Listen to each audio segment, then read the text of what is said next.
Friends, ಕಾನೂನು ಕಲಿಕೆ YouTube ಚಾನಲ್ಗೆ ಸ್ವಾಗತ. ಇವತ್ತು ನಾವು ಭಾರತೀಯ ದಂಡ ಸಂಹಿತೆಯ ಅಡಿಯಲ್ಲಿ ಸೆಕ್ಷನ್ 206ರಿಂದ ಸೆಕ್ಷನ್ 210 ಬಗ್ಗೆ ತಿಳಿದುಕೊಳ್ಳೋಣ. ಇದಕ್ಕಿಂತ ಮೊದಲು ನಮ್ಮ ಚಾನಲನ್ನು ಸಬ್ಸ್ಕ್ರೈಬ್ ಮಾಡಿ ಹಾಗೂ ಬೆಲ್ ಐಕನನ್ನು ಒತ್ತಿರಿ. ಇಲ್ಲಿ ಮೊದಲನೆಯದಾಗಿ ಸೆಕ್ಷನ್ 206 ಇದು ಮುಟ್ಟುಗೋಲಾಗಿ ಅಥವಾ ಜಾರಿಯ ಕ್ರಮದಲ್ಲಿರುವಂತಹ ಸ್ವತ್ತಿನ ಅಭಿಗ್ರಹಣವನ್ನು ತಪ್ಪಿಸಲು ಹಾಗೂ ಅದನ್ನು ಮೋಸದಿಂದ ಸಾಗಿಸುವುದು ಅಥವಾ ಬಚ್ಚಿಡುವುದರ ಬಗ್ಗೆ ಇಲ್ಲಿ ತಿಳಿಸಲಾಗುತ್ತದೆ.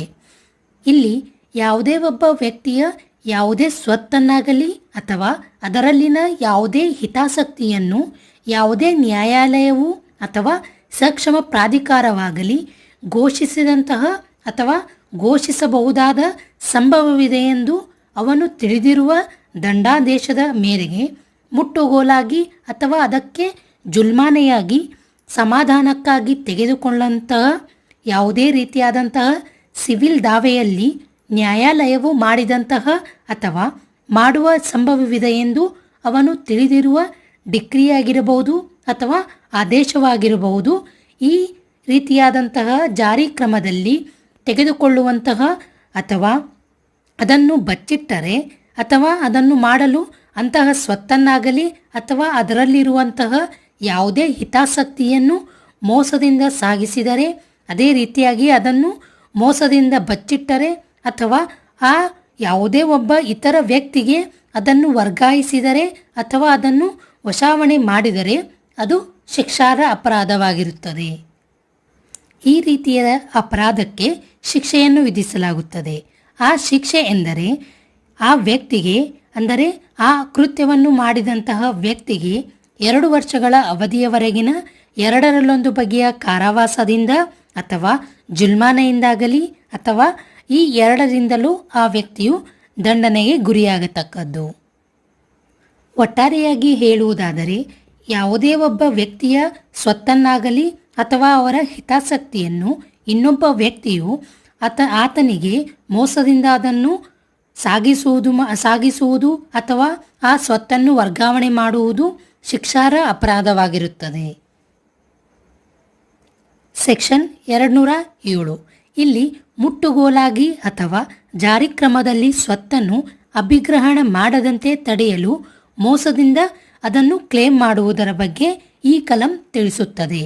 ಇಲ್ಲಿ ಯಾವುದೇ ಒಬ್ಬ ವ್ಯಕ್ತಿಯು ಒಂದು ಸ್ವತ್ತನ್ನಾಗಲಿ ಅಥವಾ ಅದರಲ್ಲಿರುವಂತಹ ಯಾವುದೇ ರೀತಿಯಾದಂಥ ಹಿತಾಸಕ್ತಿಯನ್ನು ನ್ಯಾಯಾಲಯದ ಅಥವಾ ಸಕ್ಷಮ ಪ್ರಾಧಿಕಾರದ ಮೂಲಕ ಘೋಷಿಸುವ ಸಂಭವವಿದೆಯೆಂದು ಅವನು ತಿಳಿದಿರುವ ದಂಡಾದೇಶದ ಮೇರೆಗೆ ಆ ಆಸ್ತಿಯನ್ನು ಅಥವಾ ಹಿತಾಸಕ್ತಿಯನ್ನು ಮುಟ್ಟುಗೋಲಾಗಿ ಅಥವಾ ಜುಲ್ಮಾನೆಯ ಸಮಾಧಾನಕ್ಕಾಗಿ ತೆಗೆದುಕೊಳ್ಳದಂತೆ ಅಥವಾ ಒಂದು ಸಿವಿಲ್ ದಾವೆಯಲ್ಲಿ ಆ ನ್ಯಾಯಾಲಯವು ಮಾಡಿದ ಅಥವಾ ಮಾಡಬಹುದಾದಂತಹ ಸಂಭವವಿದೆಯೆಂದು ಅವನು ತಿಳಿದಿರುವ ಡಿಕ್ರಿಯಾಗಲಿ ಅಥವಾ ಯಾವುದೇ ರೀತಿಯಾದಂತಹ ಆದೇಶದ ಜಾರಿಯ ಕ್ರಮದಲ್ಲಿ ಆ ಯಾವುದೇ ಒಂದು ಸ್ವತ್ತು ಅಥವಾ ಹಿತಾಸಕ್ತಿಯನ್ನು ತೆಗೆದುಕೊಳ್ಳದಂತೆ ಮಾಡುವ ಉದ್ದೇಶದಿಂದಾಗಿ ಆ ಸ್ವತ್ತಿಗಾಗಲಿ ಅಥವಾ ಅದರಲ್ಲಿರುವಂತಹ ಯಾವುದೇ ಹಿತಾಸಕ್ತಿಗೆ ತನಗೆ ಯಾವ ಪ್ರಾಧಿಕಾರವು ಅಥವಾ ಅಧಿಕಾರಯುಕ್ತವಾದಂತಹ ಕ್ಲೇಮು ಇಲ್ಲಿ ಇಲ್ಲವೆಂದು ಇಲ್ಲಿ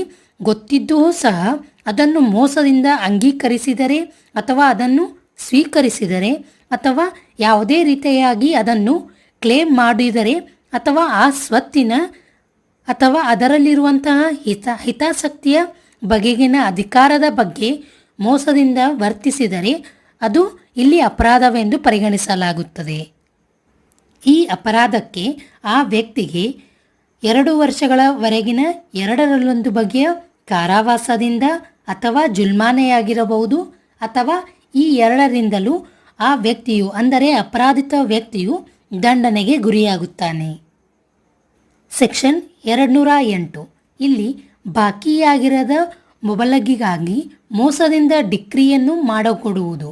ಅಂದರೆ ಯಾವುದೇ ಒಬ್ಬ ವ್ಯಕ್ತಿಯು ಬಾಕಿಯಾಗಿರದಂತಹ ಮೊತ್ತಕ್ಕಾಗಿ ಅಥವಾ ಬಾಕಿಯಾಗಿರುವಂತಹ ಮೊತ್ತಕ್ಕಿಂತ ಹೆಚ್ಚಿನ ಮೊತ್ತವಾಗಿರಬಹುದು ಅಥವಾ ಯಾವುದೇ ರೀತಿಯಾದಂತಹ ಸ್ವತ್ತಿಗಾಗಲಿ ಹಾಗೂ ಅದರ ಹಿತಾಸಕ್ತಿಗೆ ಅವನಿಗೆ ಹಕ್ಕಿಲ್ಲವೋ ಹಕ್ಕು ಇದೆಯೋ ಇಲ್ಲವೋ ಅಂತಹ ಸ್ವತ್ತಿಗಾಗಲಿ ಅಥವಾ ಅದರ ಹಿತಾಸಕ್ತಿಗಾಗಿ ಯಾವುದೇ ಒಬ್ಬ ವ್ಯಕ್ತಿಯ ದಾವೆಯಲ್ಲಿ ತನ್ನ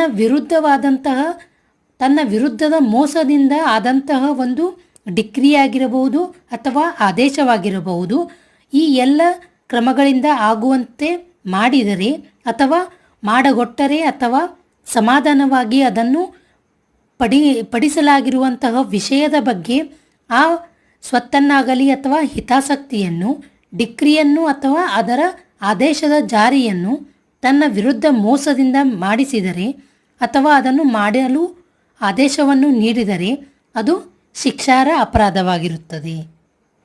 ಈ ಅಪರಾಧಕ್ಕೆ ಆ ವ್ಯಕ್ತಿಗೆ 2 ವರ್ಷಗಳವರೆಗಿನ ಅವಧಿಯ 2 ಬಗೆಯ ಕಾರಾವಾಸದಿಂದ ಅಥವಾ ಜುಲ್ಮಾನೆಯಾಗಿರಬಹುದು ಅಥವಾ ಈ 2ರಿಂದಲೂ ಆ ವ್ಯಕ್ತಿಯು ದಂಡನೆಗೆ ಗುರಿಯಾಗತಕ್ಕದ್ದು. ಸೆಕ್ಷನ್ 209 ಇಲ್ಲಿ ನ್ಯಾಯಾಲಯದಲ್ಲಿ ಅಪ್ರಾಮಾಣಿಕವಾಗಿ ಸುಳ್ಳು ಕ್ಲೇಮನ್ನು ಮಾಡುವುದು ಅಪರಾಧವಾಗಿರುತ್ತದೆ. ಇಲ್ಲಿ ಯಾವುದೇ ಒಬ್ಬ ವ್ಯಕ್ತಿಯು ಮೋಸದಿಂದಾಗಲಿ ಅಥವಾ ಅಪ್ರಾಮಾಣಿಕವಾಗಿ ಅಥವಾ ಯಾವುದೇ ಒಬ್ಬ ವ್ಯಕ್ತಿಗೆ ಕ್ಷತಿಯನ್ನುಂಟು ಮಾಡಿ ಅಥವಾ ಕಿರುಕುಳ ಉಂಟು ಮಾಡುವ ಉದ್ದೇಶದಿಂದ ತಾನು ಸುಳ್ಳೆಂದು ತಿಳಿದಿರುವಂತಹ ಯಾವುದೇ ಒಂದು ಕ್ಲೇಮನ್ನು ನ್ಯಾಯಾಲಯದಲ್ಲಿ ಅದನ್ನು ಕ್ಲೇಮ್ ಮಾಡಿದರೆ ಅದು ಶಿಕ್ಷಾರ್ಹ ಅಪರಾಧವಾಗಿರುತ್ತದೆ. ಈ ರೀತಿಯಾಗಿ ಅಪ್ರಾಮಾಣಿಕವಾಗಿ ಸುಳ್ಳನ್ನು ಕ್ಲೇಮ್ ಮಾಡುವುದು ಶಿಕ್ಷಾರ್ಹ ಅಪರಾಧವಾಗಿದೆ. ಇದಕ್ಕೆ ಆ ವ್ಯಕ್ತಿಗೆ 2 ವರ್ಷಗಳವರೆಗಿನ 2 ಬಗೆಯ ಕಾರಾವಾಸದಿಂದ ದಂಡಿತನಾಗತಕ್ಕದ್ದು ಮತ್ತು ಅದಕ್ಕೆ ಜುಲ್ಮಾನೆಗೂ ಸಹ ಗುರಿಯಾಗತಕ್ಕದ್ದು. ಕೊನೆಯದಾಗಿ ಸೆಕ್ಷನ್ 210 ಬಾಕಿಯಾಗಿರುವ ಮೊತ್ತಕ್ಕಾಗಿ ಮೋಸದಿಂದ ಡಿಕ್ರಿ ಪಡೆಯುವುದು.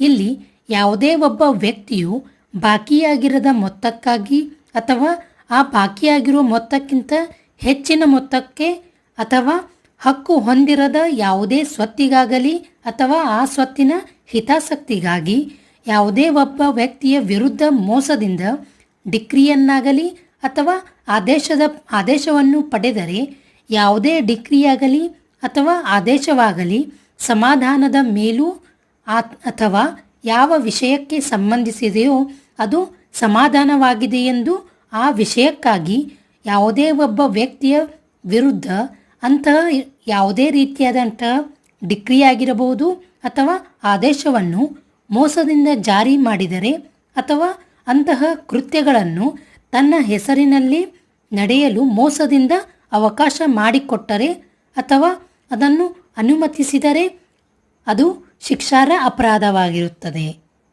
ಈ ಮೋಸದಿಂದ ಪಡೆದಂತಹ ಡಿಕ್ರಿಗೆ ಶಿಕ್ಷೆಯನ್ನು ವಿಧಿಸಲಾಗುತ್ತದೆ. ಆ ಶಿಕ್ಷೆ ಎಂದರೆ 2 ವರ್ಷಗಳ ಅವಧಿಯವರೆಗಿನ 2 ಬಗೆಯ ಕಾರಾವಾಸದಿಂದ ಅಥವಾ ಜುಲ್ಮಾನೆಯಿಂದಾಗಲಿ ಅಥವಾ ಈ 2ರಿಂದಲೂ ಆ ವ್ಯಕ್ತಿಯು ದಂಡನೆಗೆ ಗುರಿಯಾಗತಕ್ಕದ್ದು. ಇವೆಲ್ಲವೂ ಮೋಸದಿಂದ ಡಿಕ್ರಿ ಪಡೆಯುವುದು ಅಥವಾ ಮೋಸದಿಂದ ಕ್ಲೇಮ್ ಮಾಡುವುದು ಇವೆಲ್ಲವೂ ಶಿಕ್ಷಾರ್ಹ ಅಪರಾಧವೆಂದು ನಾವು ತಿಳಿದುಕೊಂಡೆವು.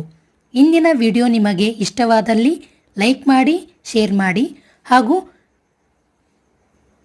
ಕಾನೂನಿನ ಬಗ್ಗೆ ಇನ್ನಷ್ಟು ಹೆಚ್ಚಿನ ಮಾಹಿತಿಯನ್ನು ತಿಳಿಯಲು ನಮ್ಮ ಚಾನಲನ್ನು ಸಬ್ಸ್ಕ್ರೈಬ್ ಮಾಡಿ ಹಾಗೂ ಬೆಲ್ ಐಕಾನ್ ಅನ್ನು ಒತ್ತಿರಿ.